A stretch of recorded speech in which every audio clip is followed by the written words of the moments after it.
Siap.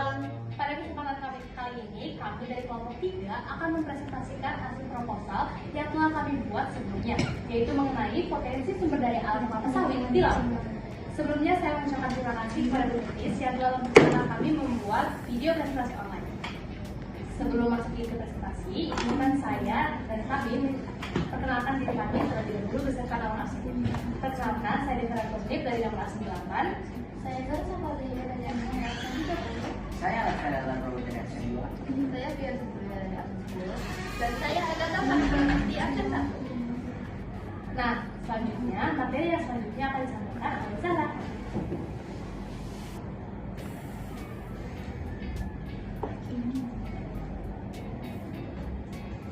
Jadi sebelumnya kenapa sih kelompok 3 itu memilih kelapa sawit untuk dibahas? Kenapa tuh? Jadi sebelumnya kita perlu ketahui bahwa kelapa sawit itu merupakan komoditas perkebunan penting di Indonesia dan mempunyai peran yang besar dalam perekonomian nasional. Di provinsi kita sendiri, yaitu Lampung, memiliki potensi yang besar untuk mengembangkan kelapa sawit karena kondisi iklim dan ketersediaan lahan yang mendukung. Pengelolaan sawit di Lampung dilakukan oleh berbagai pihak, mulai dari perusahaan besar, perkebunan rakyat, hingga BUMN. Dengan adanya perkebunan kelapa sawit itu dapat menciptakan berbagai manfaat ekonomi yang signifikan, seperti dapat menciptakan lapangan kerja baru, meningkatkan pendapatan di suatu daerah, serta dapat juga mendorong pembangunan di suatu daerah. Selain itu, kelapa sawit juga dapat dimanfaatkan untuk membuat sabun, kosmetik, margarin, hingga biodiesel. Sebelumnya kalian tahu nggak sih apa itu biodiesel? Nggak tahu. Jadi biodiesel itu merupakan minyak dari bahan tumbuhan sebagai alternatif pengganti solar.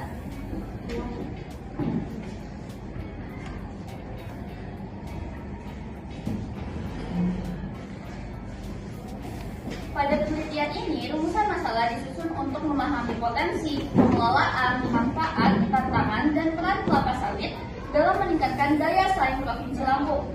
Penelitian ini juga bertujuan untuk mengidentifikasi potensi kelapa sawit sebagai komoditas unggulan, mengetahui pihak-pihak yang terlibat dalam pengelolaannya, menganalisis manfaat ekonomi, serta mengungkap tantangan yang muncul dalam perkembangan hutan produksi sawit.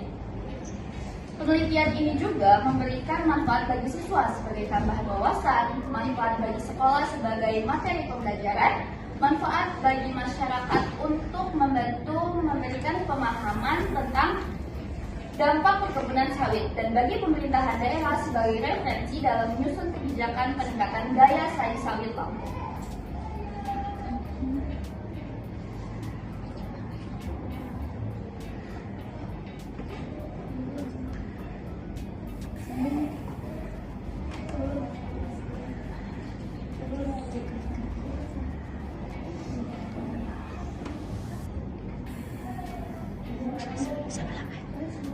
Sebelumnya.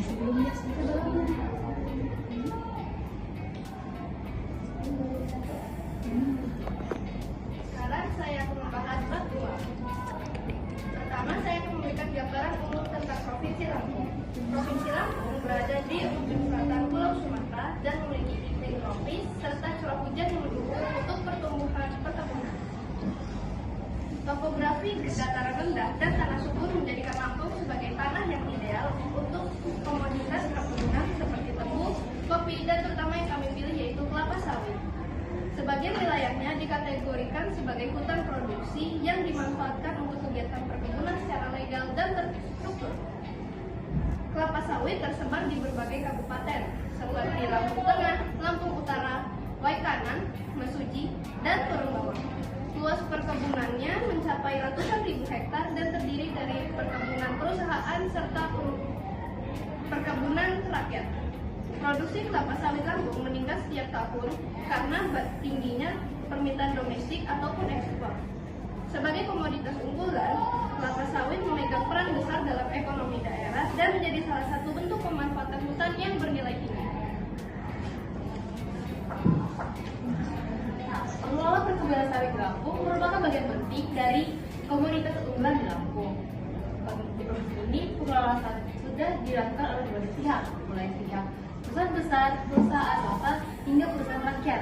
Semua pihak bekerjasama dan saling melengkapi hingga pasokan kelapa sawit bisa berjalan dengan lancar. Nah, salah satu perusahaan terbesar yang mengelola kelapa sawit di Lampung adalah PT TBLA atau singkatan dari Tunas Baru Lampung. PT TBLA sendiri memiliki total lahan sekitar 83.740 hektar dan memiliki 35.000 hektar sebagai lahan intinya. TBLA menghasilkan berbagai produk tunas sawit, mulai dari CPO, PKO, minyak goreng, stearin, biodiesel, sabun, dan gliserin. Pabrik utamanya pula berada di Wyoming, Panjang, Bandara. Pada tahun 2003, TBLA telah mencatat produksi lebih dari 1,4 juta ton TBS, menghasilkan 2.700 ton minyak goreng, 360.000 KL biodiesel, serta 31.000 ton PKO. Pendapatan mereka juga cukup besar, yaitu 17,41 triliun pada tahun 2024 dan 10,49 triliun rupiah pada semester 1 tahun 2025 atau pada bulan ke-6 pada tahun 2020. Produk TBLA juga telah menyebar luas di banyak negara, mulai dari Belanda, Malaysia, Hong Kong, Tiongkok, dan Singapura. Integrasi teknologi inilah yang menjadikan perusahaan TBLA sebagai perusahaan yang kompetitif, walaupun mereka harus menghadapi banyak rintangan dan tantangan global. Pada bagian ini saya akan menjelaskan proses produksi kelapa sawit dari awal sampai siap dipasarkan. Pertama, semuanya dimulai dari pembibitan. Di tahap ini benih unggul dipilih dan dirawat secara khusus karena kualitas bibit sangat menentukan produktivitas kebun di masa depan. Setelah bibit siap, tahap berikutnya adalah penanaman. Bibit ditanam di kawasan hutan produksi atau perkebunan yang sudah disiapkan. Disiapkan. Pemilihan lokasi ini penting karena kondisi tanah dan akses air sangat mempengaruhi pertumbuhan tanaman. Berikutnya adalah pemeliharaan tanaman. Pada fase ini dilakukan pemupukan, pengairan, dan sanitasi kebun untuk menjaga tanaman tetap sehat sampai usia panen. Tanpa pemeliharaan yang baik, hasil TBS akan turun. Ketika tanaman sudah matang, dilakukan TBS. Waktu panen harus tepat agar kadar minyaknya tetap maksimal. Setelah dipanen, TBS akan segera diangkut di pabrik kelapa sawit. Pengangkutan harus cepat, biasanya kurang dari 24 jam untuk menjaga kualitas buah sebelum diolah. Di pabrik, TBS diproses menjadi CPO, PKO, dan produk turunan lainnya. Inilah tahap industrial yang menghasilkan minyak sawit, mentah, dan kernel. Terakhir, produk-produk tersebut diindustrikan ke pasar domestik maupun internasional. Tahap ini adalah menentukan nilai ekonomi akhir dari seluruh rantai produksi. Nah, selanjutnya saya akan membahas tentang manfaat ekonomi dan sosial perkebunan kelapa sawit. Pada bagian ini, saya juga akan memberikan dampak yang cukup besar bagi kita masyarakat sekitar. Kenapa dia berdampak? Jadi yang pertama itu manfaatnya adalah karena perkebunan sawit itu menyerap banyak sekali, bahkan mencapai angka ribuan tenaga kerja lokal, mulai dari pekerja tani, pengangkutan TBS atau hutan dan buah segar, hingga karyawan pabrik pengolahan. Itu yang menyebabkan banyak masyarakat di pedesaan memiliki pekerjaan yang mendapat. Yang kedua, sawit meningkatkan pendapatan masyarakat, terutama melalui kebun plasma dan juga kebun rakyat. Banyak petani yang mendapatkan penghasilan harian maupun bulanan dari hasil panen TBS itu sendiri. Ketiga, perkebunan sawit menambah pendapatan asli daerah atau disebut sebagai PAD. Hal ini berasal dari pajak, retribusi, hingga nilai ekspor produk sawit. Dan yang keempat, sektor ini juga mendukung tumbuhnya industri turunan seperti biodiesel, minyak goreng, sabun, dan produk kosmetik lainnya. Industri-industri tersebutlah yang memberikan nilai tambah ekonomi yang besar bagi suatu daerah. Lalu yang terakhir adalah perkebunan sawit membantu mempercepat pembangunan pedesaan, misalnya melalui pembangunan jalan kebun, fasilitas umum, dan infrastruktur pendukung lainnya.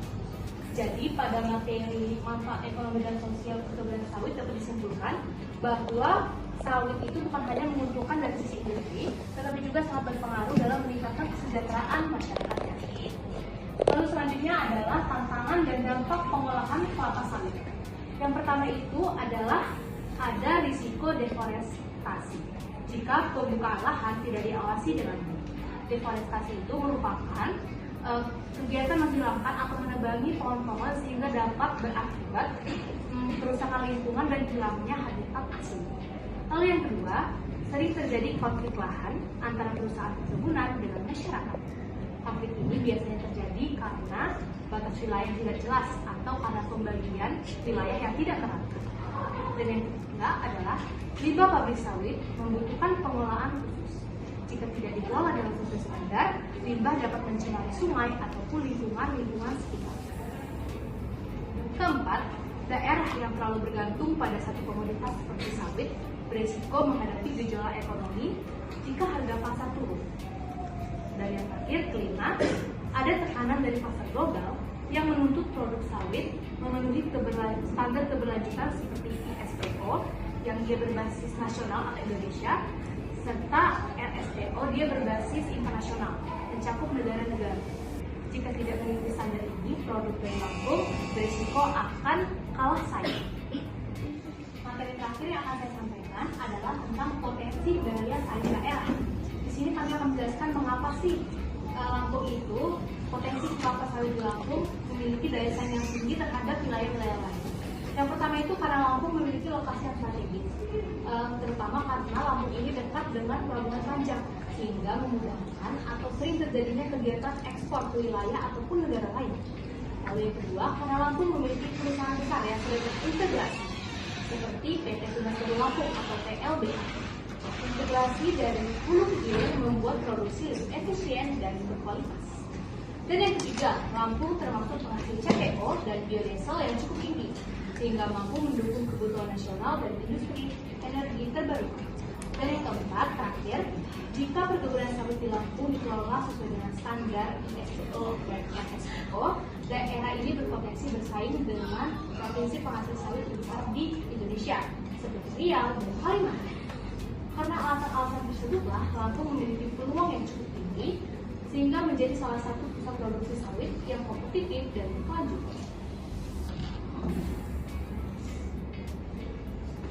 Nah, berikut ada tabel data komparasi yang membedakan atau membandingkan potensi-potensi kelapa sawit yang ada di Lampung dengan 3 negara lainnya.